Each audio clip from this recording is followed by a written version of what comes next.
Hello everyone, today we will do the topic pteridophytes. इससे पहले अपनों ने इस चैप्टर के अंदर प्लांट किंगडम के अंदर उसके मेन नॉमनक्लेचर फर्स्ट लेक्चर के अंदर मैंने पूरी नॉमनक्लेचर आपको बताई थी, जिससे क्या है कि आपको आगे पूरा चैप्टर समझने में किसी भी टाइप की दिक्कत नहीं आएगी। फिर उसके बाद में अपनों ने एल्गी किया था और ब्रायोफाइट के बाद में अपने नेक्स्ट कैटेगरी है जो प्लांट किंगडम की, वो करने वाले हैं आज टेरिडोफाइट्स। इसके अंदर अपने सबसे पहले क्या देखते हैं कि pteridophytes are found in cool, damp and shady places. यानी कि ये कहाँ पर प्रेजेंट होते हैं? ठंडे एरिया के अंदर, सीलन वाली जगह पे और छायादार जगह पे ये प्रेजेंट होते हैं। They grow well in Sandy soil, और ये अच्छे से ग्रो कहाँ पे कर सकते हैं? सैंडी सॉइल के अंदर ही अच्छे से ग्रो कर सकते हैं। लेकिन एक और चीज़ है कि जो एजोला होता है टेरिडोफाइट के अंदर, एक प्लांट का नाम है जो क्या है कि ये इनसे थोड़ा अलग है, ये एक्वेटिक होता है। फिर उसके बाद में नेक्स्ट कैरेक्टरिस्टिक अपने इसकी देखते हैं, first plant having vascular tissue. यानी कि टेरिडोफाइट पहले ऐसे प्लांट थे जिसके अंदर वैस्कुलर टिश्यू है वो प्रेजेंट था। इससे पहले अपनों ने एल्गी और ब्रायोफाइट पढ़ा है, तो अपनों ने उसमें देखा है कि उनके अंदर वैस्कुलर टिश्यू है वो एब्सेंट होते हैं। लेकिन टेरिडोफाइट ऐसे प्लांट्स हैं, फर्स्ट ऐसे प्लांट हैं जिनके अंदर वैस्कुलर टिश्यू क्या था? प्रेजेंट था। और वैस्कुलर टिश्यू कौन कौन से होते हैं? Xylem and phloem. जाइलम और फ्लोएम का क्या फंक्शन होता है, इसको अपने डिटेल में आपके नेक्स्ट जो चैप्टर्स आएंगे उनके अंदर anatomy in flowering plants chapter आएगा, उसके अंदर आपको इसका जो फंक्शन है वो पूरा डिटेल में दिया गया है। और इसका जो स्मॉल फंक्शन जो एक आपको समझ में आ जाए इसलिए बता देती हूँ कि जो जाइलम और फ्लोएम क्या करते हैं, ये जैसे जाइलम है वो वाटर का ट्रांसपोर्टेशन करता है और ये फूड का ट्रांसपोर्टेशन करता है। कहाँ से? अर्थ से क्या है, अदर पार्ट्स के अंदर ये फूड का ट्रांसपोर्टेशन और वाटर का ट्रांसपोर्टेशन करेगा। फिर नेक्स्ट कैरेक्टरिस्टिक्स क्या आएगा इसका? क्रिप्टोगेमस। जैसा कि मैंने आपको बताया कि मैंने आपको फर्स्ट लेक्चर के अंदर सारी टर्म्स के बारे में बताया था, और जब अपनों ने एल्गी किया था तो एल्गी के अंदर मैंने आपको बताया था कि क्रिप्टोगेमस का क्या मतलब है। इसलिए अगर आपने भी, जो भी स्टूडेंट इस वीडियो पर, जो हमारे इस चैनल पर नया है, तो पहले वो फर्स्ट लेक्चर सुन ले, ताकि आपको ये जो लेक्चर है टेरिडोफाइट का ये अच्छे से समझ में आ सके, क्योंकि उसके अंदर सारे इंपॉर्टेंट टर्म्स के बारे में, उनका क्या मीनिंग है, वो सब मैंने बहुत अच्छे से बताया है। अगर आप वो समझ लोगे तो इसको समझने में किसी भी टाइप की दिक्कत नहीं आएगी। तो क्रिप्टोगैमस, जैसे मैंने एल्गी पढ़ाया था उसके अंदर बताया था कि प्लांट की दो कैटेगरीज होती हैं। कौन कौन सी? क्रिप्टोगैमस और फेनेरोगैमस। तो क्रिप्टोगैमस कौन से थे? जिनके अंदर सीड्स प्रेजेंट नहीं होते हैं। तो यानी कि टेरिडोफाइट ऐसे प्लांट्स हैं जिनके अंदर सीड्स प्रेजेंट नहीं होते हैं, तो इनको क्या कहेंगे? Cryptogams plants. फिर उसके बाद में इनमें क्या होता है कि दीज आर द एम्ब्रियोफाइट्स, यानी कि एम्ब्रियो का फॉर्मेशन होता है टेरिडोफाइट के अंदर। फिर नेक्स्ट कैरेक्टरिस्टिक अपने देखते हैं, pteridophytes are used for medicinal purpose and grow as ornamentals. अब इसका ये फंक्शन बताया गया है कि टेरिडोफाइट का यूज़ किस फॉर्म में किया जाता है। तो इसका यूज़ मेडिसिन बनाने के लिए, यानी मेडिसिन के पर्पज से यूज़ की जाते हैं टेरिडोफाइट प्लांट्स को, और एज एन ऑर्नामेंटल यानी सजावटी सामान बनाने के लिए भी टेरिडोफाइट का यूज़ किया जाता है। फिर उसके बाद में अपने देखते हैं प्लांट्स हैव, यानी जो टेरिडोफाइट प्लांट्स होते हैं उनके अंदर ट्रू रूट्स प्रेजेंट होती हैं, ट्रू स्टेम होती है और ट्रू लीव्स होती हैं। यानी कि रूट, स्टेम और लीफ बिल्कुल ट्रू होंगी, यानी कि यहाँ पर रूट, स्टेम, लीफ का जो फॉर्मेशन होता है, टेरिडोफाइट के ही अंदर सबसे पहले वैस्कुलर टिश्यूज बनते हैं, और रूट, स्टेम और लीफ भी सबसे पहले टेरिडोफाइट के अंदर ही बनते हैं। जैसा कि अपनों ने ब्रायोफाइट्स में पढ़ा था कि ब्रायोफाइट के अंदर रूट, स्टेम और लीफ प्रेजेंट नहीं होते हैं, लेकिन इनके अंदर, ब्रायोफाइट्स के अंदर क्या था कि रूट, स्टेम और लीफ जैसी स्ट्रक्चर्स प्रेजेंट थी, उनके जैसे दिखने वाली स्ट्रक्चर्स हैं वो प्रेजेंट थी। फिर नेक्स्ट कैरेक्टरिस्टिक अपने देखते हैं, main plant body is sporophyte. अब इसकी जो मेन प्लांट बॉडी है वो कैसी होती है? वो स्पोरोफाइटिक होती है। अब मैंने आपको जैसे कि फर्स्ट लेक्चर के अंदर ही बताया था कि जो दो फेजेस होती है लाइफ की, एक होती है गैमेटोफाइट और एक होती है स्पोरोफाइट। तो दोनों फेजेस हैं वो इनमें प्रेजेंट तो होंगी, लेकिन इसमें क्या होता है, एक फेज ऐसी होती है जो क्या है कि डोमिनेंट होती है और दूसरी फेज है वो डोमिनेंट नहीं होती है। तो जैसा हमने ब्रायोफाइट के अंदर भी मैंने आपको बताया था कि जो ब्रायोफाइट्स है उनके अंदर डोमिनेंट फेज थी, यानी मेन प्लांट बॉडी थी, वो थी गैमेटोफाइट। लेकिन जो टेरिडोफाइट हैं इनके अंदर स्पोरोफाइट है, वो मेन प्लांट बॉडी होती है, यानी कि डिप्लॉइड होती है ये। फिर ये इसका मेन कैरेक्टर है, आप इसको स्टार मार्क भी कर सकते हो। फिर उसके बाद में नेक्स्ट कैरेक्टरिस्टिक अपने इसका देखते हैं। Pteridophytes are mostly homosporous and a few are heterosporous. अब इसका क्या मतलब है कि जो इसके अंदर स्पोर्स बनते हैं टेरिडोफाइट के अंदर, टेरिडोफाइट में जो स्पोर बनते हैं वो दो टाइप्स के हो सकते हैं, या तो वो होमोस्पोरस होंगे या फिर हेटेरोस्पोरस। अब होमोस्पोरस, मोस्टली होमोस्पोरस होते हैं ये। इसका क्या मतलब है कि ज़्यादा तो होमोस्पोरस ही होंगे, लेकिन कुछ एक ऐसे होते हैं जो कि हेटेरोस्पोरस होंगे। अब होमोस्पोरस और हेटेरोस्पोरस का मीनिंग भी मैंने आपको फर्स्ट लेक्चर के अंदर बताया, अगर किसी ने नहीं सुना है तो प्लीज़ वहाँ जाके आप उस लेक्चर को देख लें। फिर अब इसमें ये सबसे इम्पोर्टेंट पॉइंट है कि जो हेटेरोस्पोरस होते हैं ना, जो इसके अंदर, वो सिर्फ दो एग्जाम्पल्स इसके आपकी जो एनसीईआरटी है उसके अंदर दिए गए हैं, इनको याद कर लेना, क्योंकि एमसीक्यू में या फिर बोर्ड एग्जाम में 1 मार्क में क्वेश्चन भी पूछा जाता है कि name the examples of the heterosporous in the pteridophyte. तो इसमें हेटेरोस्पोरस कौन से होंगे? सिलेजिनेला एंड साल्विनिया, ये इसके दोनों एग्जाम्पल्स हैं। फिर इसके बाद में नेक्स्ट आपका क्या दिया हुआ है? Sporophytes are small herbaceous. Sporophyte का कैरेक्टरिस्टिक बताया है कि जो स्पोरोफाइट्स होते हैं वो कैसे होते हैं, ये स्मॉल होते हैं और हर्बेशियस होते हैं। ये देख सकते हो आप, ये स्पोरोफाइट की स्ट्रक्चर है, यानी कि ये दिखने में देखो बिल्कुल छोटा लग रहा है, और हर्बेशियस है, इन पे लीव्स भी प्रेजेंट है और रूट्स भी प्रेजेंट होती हैं। ठीक है, तो स्टेम, रूट, लीफ प्रेजेंट है और ये इसकी लीफ होगी, ये पूरे स्पोरोफाइट बताया गया है। अब इसमें जो लीफ होती है वो दो टाइप की हो सकती है। कौन कौन सी? माइक्रोफिल एंड मैक्रोफिल। माइक्रो मतलब छोटा, मैक्रो मतलब बड़ा। तो इसके नाम से ही पता लग रहा है, फिल नाम आ जाए ना तो मतलब समझ लेना लीफ की बात हो रही है। तो माइक्रोफिल होगा तो स्मॉल लीफ, मैक्रोफिल होंगे तो लार्ज लीफ। अब इसका एग्जाम्पल आपको दिए गए हैं कि माइक्रोफिल कौन से होते हैं, वो सिलेजिनेला होती है, उसकी जो लीव्स होती हैं वो छोटी होती हैं, तो ये माइक्रोफिल कैटेगरी के अंदर आएंगे। और मैक्रोफिल में कौन से आएंगे? फर्न। ये आपके एनसीईआरटी के अंदर डायग्राम्स भी दिए हुए हैं कि फर्न और सिलेजिनेला का, कि जो छोटी लीव्स होती है माइक्रोफिल वो किस में होती है? सिलेजिनेला के अंदर, और बड़ी लीव्स हैं वो फर्न के अंदर होती हैं। फिर उसके बाद में अपने स्पोरोफिल का मतलब समझते हैं कि इसका मतलब क्या है। इससे क्या होगा कि आपको इसका जो पूरा डिटेल में समझोगे तो इसका मीनिंग समझ में आएगा और आपको अच्छे से कॉन्सेप्ट बनेगा, तो अच्छे से याद भी होगा आपको। तो स्पोरोफिल, इसको ना आप दो वर्ड्स में डिवाइड करो, दो पार्ट में डिवाइड करते हैं, स्पोरो प्लस फिल। अब स्पोरो का मतलब तो आपको साफ साफ समझ में आ रहा है, स्पोरो मतलब स्पोर्स। फिल मैंने आपको जैसे बताया कि लीफ के लिए यूज़ किया जाता है, तो स्पोर लीफ, यानी कि विच लीफ बियर्स द स्पोर, यानी कि जिन लीफ के ऊपर स्पोर्स प्रेजेंट होते हैं उनको बोलते हैं स्पोरोफिल। अब ये स्पोरोफिल है ना, वो दो टाइप के हो सकते हैं। एक तो होते हैं जिनके ऊपर, अब ये लीफ है देखो, अब इस लीफ के ऊपर भी पता है क्या होता है। अब अपने पहले इसको समझने से पहले ये समझते हैं, फिर आपको ये अच्छे से समझ में आएगा। तो सबसे पहले आप ये देखो कि ये लीफ बनाई हुई है, इस लीफ के ऊपर आपको ये स्फेरिकल छोटी छोटी स्ट्रक्चर्स दिखाई दे रही होंगी। ये क्या है? ये होती हैं स्पोरेंजियम। बैग, अब बैग क्यों लिखा है? क्योंकि ये एक बैग की तरह काम करती है। किस लिए? क्योंकि इस स्पोरेंजियम के अंदर क्या होता है, स्पोर मदर सेल प्रेजेंट होती है। स्पोर मदर सेल प्रेजेंट होती है। इस छोटा स्फीयर जो इस लीफ के ऊपर है उसको मैंने बाहर निकाल के आपको अच्छे से एक्सप्लेन करने के लिए बताया है कि इस स्पोर के अंदर क्या होता है, कि स्पोरेंजियम के अंदर स्पोर मदर सेल्स प्रेजेंट होती हैं, छोटी छोटी, बहुत ही माइक्रो, बहुत छोटी स्ट्रक्चर होती है जिसको अपने माइक्रोस्कोप के थ्रू देख सकते हैं।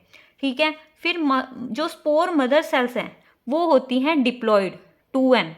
फिर ये क्या करती हैं, ये स्पोर मदर सेल अंदर क्या करेंगी, मियोसिस का प्रोसेस करेंगी। फिर मियोसिस का प्रोसेस होने से क्या होगा कि ये स्पोर मदर सेल हैं जो कि डिप्लॉइड थी, वो आगे मियोसिस करके स्पोर्स बना देती हैं और हैप्लॉइड स्ट्रक्चर बनाती हैं। ठीक है, तो ये स्पोर्स बन गए जो कि अब हैप्लॉइड होंगे, क्योंकि इनमें मियोसिस हो गया, ये दो पार्ट में डिवाइड हो गई। फिर ये स्पोर्स हैं वो हैप्लॉइड है, यानी कि गैमीटोफाइट में। अब ये स्पोर्स क्या होंगे, आगे जर्मिनेट होंगे, डेवलप होंगे और गैमीटोफाइट में कन्वर्ट हो जाएंगे। तो ये गैमीटोफाइट जैसा कि हमें पता है कि वो होते हैं हैप्लॉइड, और जो स्पोरोफाइट होते हैं वो होते हैं डिप्लॉइड। तो इस तरीके से प्रेजेंट दोनों स्टेज थी, स्पोरोफाइट भी प्रेजेंट थी और गैमीटोफाइट भी बन गया देखो। तो लेकिन जो मेन डोमिनेंट फेज कौन सी थी, मेन प्लांट बॉडी स्पोरोफाइट थी, स्पोरोफाइट से गैमीटोफाइट बना इसके अंदर। तो इस गैमीटोफाइट के बाद में अदर स्टेज इसकी बनेगी। तो ये था स्पोरोफिल की स्ट्रक्चर, कि स्पोरोफिल के अंदर स्पोरेंजियम प्रेजेंट होते हैं, इस स्पोरेंजियम के अंदर भी स्पोर मदर सेल प्रेजेंट होते हैं। फिर ये स्पोर मदर सेल डिवाइड होके स्पोर बनाएगी, फिर ये स्पोर किस में कन्वर्ट हो जाएगी, गैमीटोफाइट के अंदर। आई होप कि आपको ये प्रोसेस समझ में आ गया होगा। और फिर इसके बाद में अपने देखते हैं कि ये जो स्पोरोफिल है इसको दो टाइप से शो किया गया। कैसे कि एक लीफ है, उसके ऊपर तो जो ये स्पोरेंजियम थे वो अलग अलग फ्रीली प्रेजेंट हैं, और जो दूसरी वाली लीफ दी हुई है उसके ऊपर ये स्पोरेंजियम है वो ग्रुप के अंदर प्रेजेंट है। तो जो अकेले अकेले सिंगल प्रेजेंट है ना, वो किसके अंदर होते हैं, वो होते हैं सिलेजिनेला और इक्विसीटम के अंदर। और जो ग्रुप के अंदर प्रेजेंट है इसको बोलते हैं, पूरे इस एक ग्रुप को बोलेंगे सोरस। ये आप नाम याद रख लेना कि सोरस किसको बोलते हैं, group of sporangium is called sorus. अब इसका एग्जाम्पल क्या आ जाएगा, फर्न। फर्न के अंदर ग्रुप ऑफ स्पोरेंजियम प्रेजेंट होता है, और जिसके अंदर सिंगल सिंगल स्पोरेंजियम प्रेजेंट होते हैं उसके एग्जाम्पल्स हैं सिलेजिनेला एंड इक्विसीटम। सिलेजिनेला और किसका एग्जाम्पल था, जिसके अंदर जो लीफ होती है वो स्मॉल होती है, वो होती हैं माइक्रोफिल इन सिलेजिनेला, और जिसके अंदर लीफ बड़ी होती हैं वो थे फर्न। नेक्स्ट अपने देखते हैं टाइप्स ऑफ स्पोरोफिल। अब इसके अंदर दो टाइप दिए गए हैं, कौन कौन से, aggregate sporophyll and separate sporophyll. इसके अंदर इसका क्या मीनिंग होता है कि जब लीव्स हैं वो एक साथ एक ही पॉइंट पर अटैच होती हैं उसको बोलते हैं एग्रीगेट स्पोरोफिल। इसको एक और नाम से जाना जाता है, वो है स्ट्रोबिलस या फिर कोन।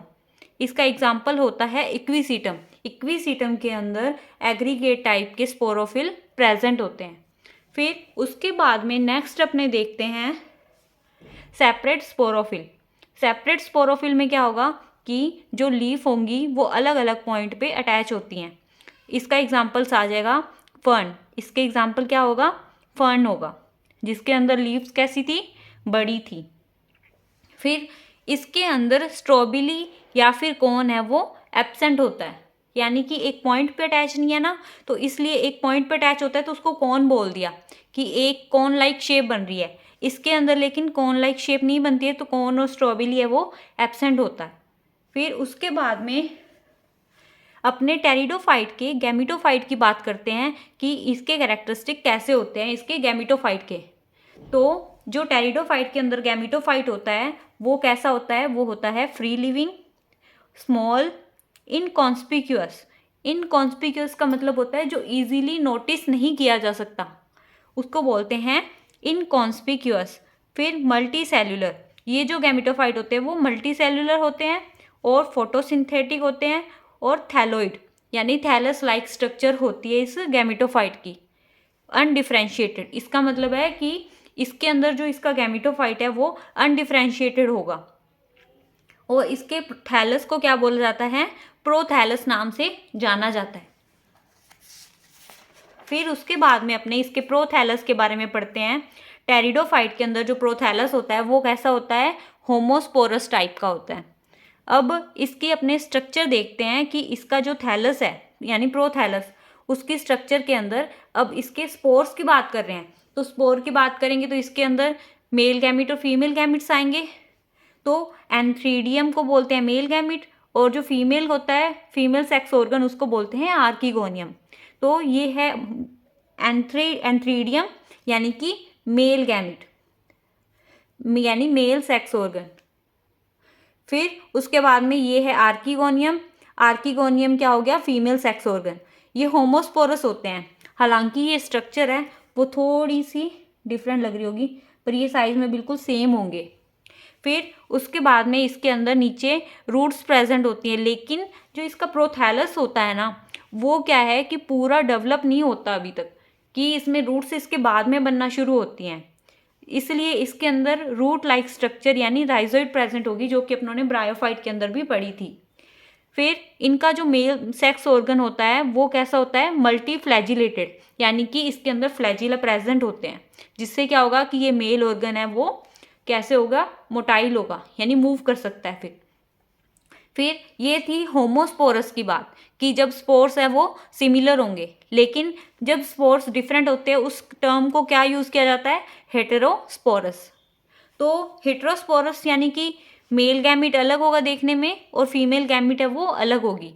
तो माइक्रोस्पोर मेल गैमिट होते हैं वो साइज में थोड़े छोटे होते हैं और जो फीमेल गैमिट होती है वो बड़ी होती है। और मेल और फीमेल गैमिट के लिए कौन सा साइन का यूज़ किया जाता है उसको भी आप लर्न कर लेना, कि जैसे अब ये वाला साइन दिया हुआ है कि एक स्फीयर के ऊपर एक ऊपर की तरफ एरो बना हुआ है तो उसको बोला है मेल गैमिट, और नीचे की तरफ अगर बना हुआ है साइन तो प्लस का साइन बना होगा नीचे की तरफ तो उसको बोलेंगे फीमेल गैमिट। अब इनके अंदर क्या होता है कि जो माइक्रोस्पोर यानी कि जो स्पोर्स छोटे होंगे और वो होते हैं मेल गैमिट। मेल गैमिट हमेशा साइज में छोटे होंगे और फीमेल गैमिट है वो हमेशा साइज में बड़ी होगी। अब ऐसा क्यों होता है, जैसा कि मैंने आपको बताया कि जो मेल सेक्स ऑर्गन है वो मल्टी फ्लैजिलेटेड होता है। इसका मतलब है कि जो फ्लैजिला प्रेजेंट है तो ये मोटाइल होगा। अब मोटाइल है, कोई भी चीज़ जल्दी मूव कब करती है, जब छोटी होती है तब करेगी या बड़ी होती है तब करेगी। ऑब्वियस सी बात है कि अगर कोई चीज़ हल्की है और छोटी है तो वो जल्दी से फास्ट मूव कर लेगी, लेकिन अगर वही चीज़ कोई बड़ी है तो वो थोड़ा मूव करने में क्या है, स्लो होगी छोटे वाले से।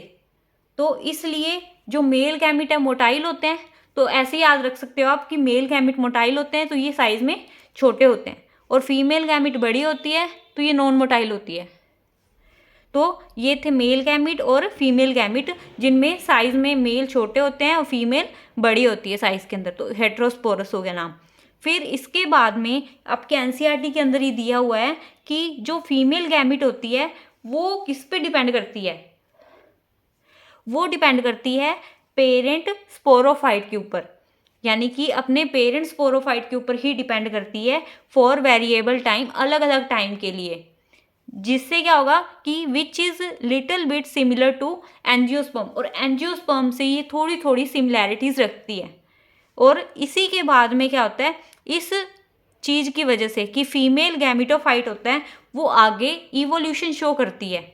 अब वो कैसे होता है वो सारा अपने देखते हैं कि देखो मेल और फीमेल गैमिट के फ्यूज़न से क्या बन गया, जाइगोट का फॉर्मेशन हो गया। जाइगोट है वो आगे किस में कन्वर्ट होगा, एम्ब्रियो में, एम्ब्रियो में with in the female gametophyte, यानी कि फीमेल गैमिटोफाइट के साथ। और इस इवेंट को क्या बोलते हैं, it is the precursor to the seed habit. जो टेरिडोफाइट होता है उसके अंदर सीड हैबिट का प्रिकर्सर इवेंट देखा जाता है, जो क्या है कि considered as an important step in evolution.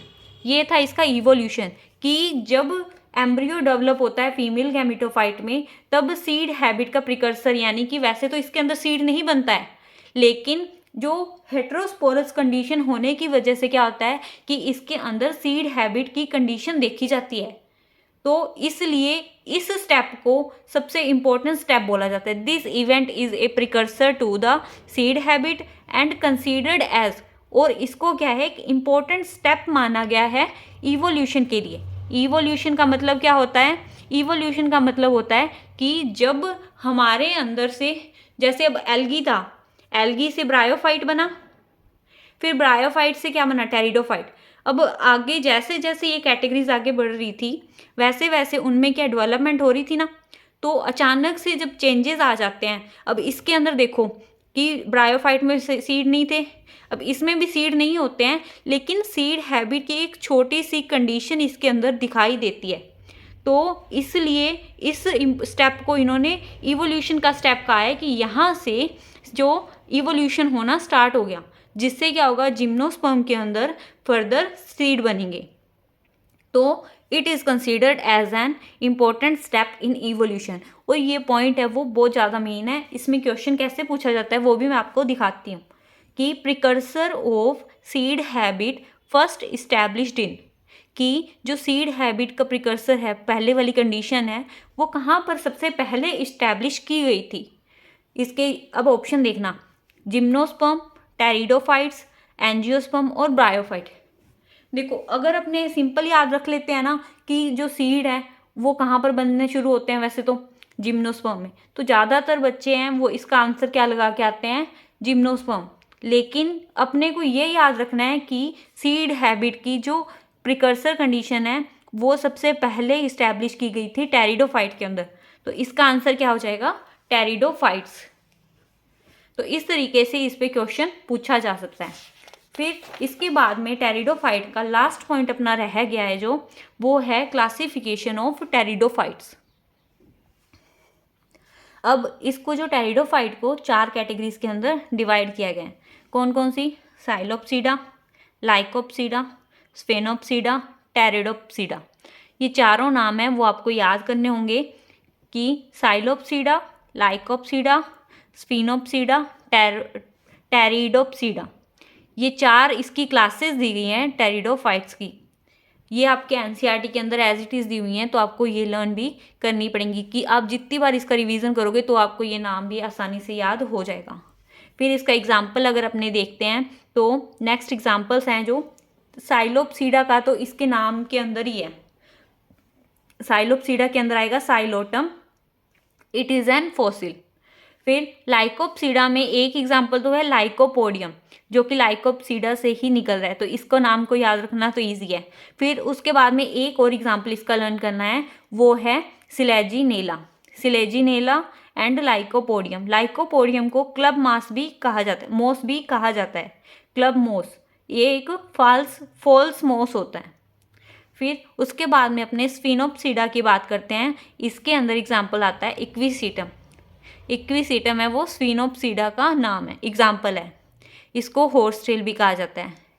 फिर टेरोप्सीडा में एक तो टेरिस आ जाएगा, पटेरिस, ठीक है, टेरिस इसमें पी साइलेंट है। फिर टेरोप्सीडा के अंदर Pteris, Dryopteris, Azolla and Adiantum, ये चारों इसके एग्जाम्पल्स हैं जो कि टेरोप्सीडा के हैं। तो ये था टेरिडोफाइट। टेरिडोफाइट आपका कंप्लीट हो चुका है। इसके बाद अपने नेक्स्ट करेंगे जिम्नोस्पर्म। अब अगर आपको इसके हैंड रिटन नोट्स चाहिए तो आप हमारा टेलीग्राम चैनल बना हुआ है उसको ज्वाइन कर सकते हैं, जहाँ पे आपको सारे हैंड रिटन नोट्स हैं फ्री ऑफ कॉस्ट मिल जाएंगे। और अगर कोई भी वीडियो हम डालते हैं तो उसका लिंक भी आपको वहाँ पे मिल जाएगा। वीडियो को लाइक करना और चैनल को सब्सक्राइब करना भी मत भूलना। Thank you everyone.